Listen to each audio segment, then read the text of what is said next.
Be me, 21, college dropout. Wasn't because I was failing, wasn't because I hated it. Had to come home. Mom got sick, real sick. Single parent, no siblings, no backup. Either I stayed or she went into some depressing facility. Easy choice. Job now, part-time cashier at grocery store. Full-time son, nurse, emotional punching bag. Med schedules, doctor visits. Cooking, cleaning, bathing. Never thought I'd be wiping someone else's mouth before I turned 30. Welcome to life, I guess. Friends drifted away. Can't blame them. Missed too many hangouts. Too many sorry, can't make it texts. Eventually they stopped asking. Dating? Yeah, good one. Like, hey, want to get coffee? Also, I might need to leave to change a feeding tube. Worst part isn't the exhaustion. Isn't even the loneliness. It's the invisibility. Go days without hearing someone say my name. Just, hey, kid, you. Feel like furniture that moves and breathes, some nights, after mom's asleep. Sit on back porch, smoke a cigarette even though I don't smoke. Just something to do with my hands. Stare at the sky, wonder if this is it. If this is all life is ever gonna be. Fast forward, couple weeks later.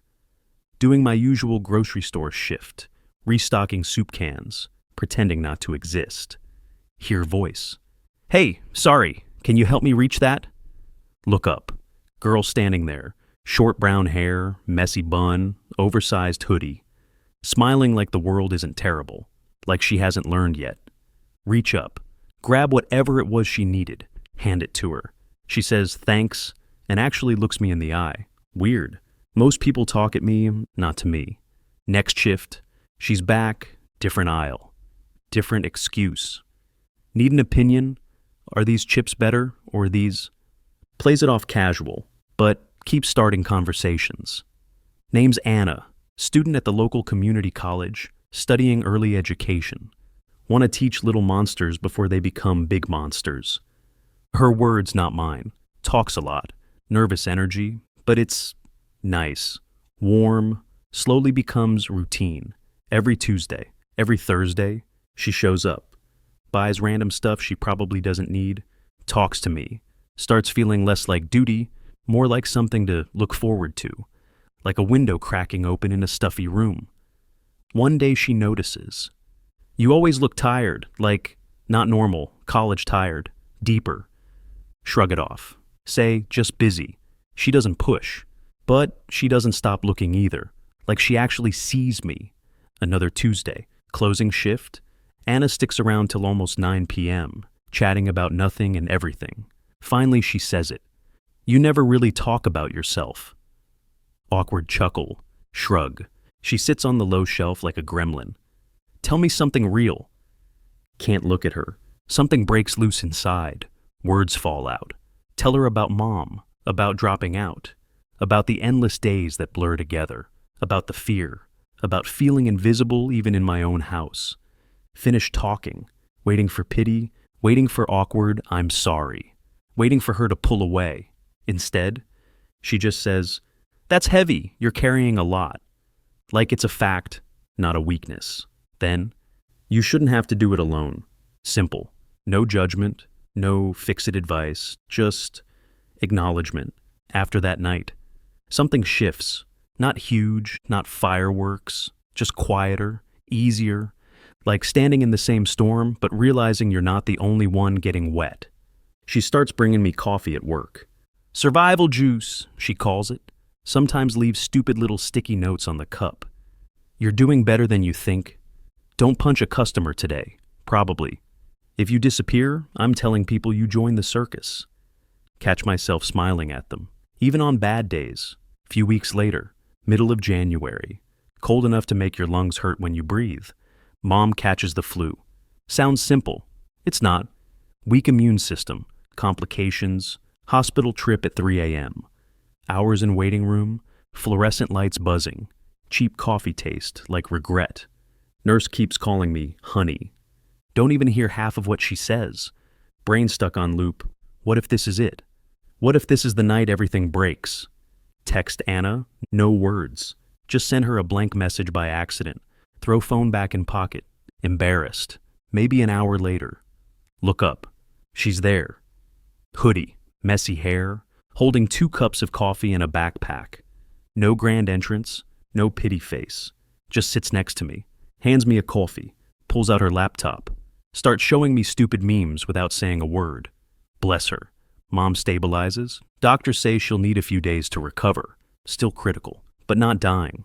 Relief so sharp it hurts. Drive home exhausted. Anna follows in her beat-up Honda, says she's staying over. Just on the couch, don't argue. Too tired to fight. Grateful anyway. Fall asleep to the sound of her tapping on her laptop. Half-finished essays and dumb YouTube videos. Feels less alone than it has in years. Next morning, find sticky note on fridge. Breakfast is cereal. Deal with it.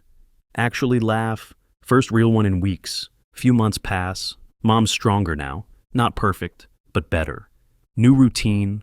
Work. Help mom. Anna popping by, accidentally, with takeout. Movie nights. Messy laughter. Life still hard. But it doesn't feel like drowning anymore. More like treading water with someone holding your hand. One evening, sitting on back porch. Cheap plastic chairs. Stars out. Air smells like spring and hope. Anna throws a pebble at my foot. Ever think about what you want? Blink at her. Like, for yourself. Not for your mom. Not for anyone else. First time anyone's asked me that in years. Don't know what to say. Brain goes blank. Look at her. Messy bun, paint-stained hoodie, big grin. Realize maybe I do know. This, someone who stays when it's messy. Someone who laughs even when it sucks. Someone who sees me when I forget I exist. She goes quiet, then says, "Good, because that's what I want too." Fast forward. 1 year later, Mom moved into a smaller assisted apartment. Loves it. Made friends. Started knitting horrible sweaters for everyone she meets. Me, working full-time again, not rich, not some huge success story, but stable, rebuilding. Anna, still chaotic, still brilliant, moved in with me. Officially made the couch her throne. Our apartment filled with books, plants, unfinished projects, and laughter. So much goddamn laughter. Some days still hard. Life doesn't magically fix itself. Bills, stress, bad news. But now, it's not just surviving, it's living. Be me, 23 now. Older, more tired, but finally hopeful. Not just a son, not just a caretaker, not just a ghost in a grocery store. Human, loved, seen. Sometimes all you need is one person to sit beside you in the dark. Not to fix it, not to make it go away, just to stay and remind you that the sun still rises,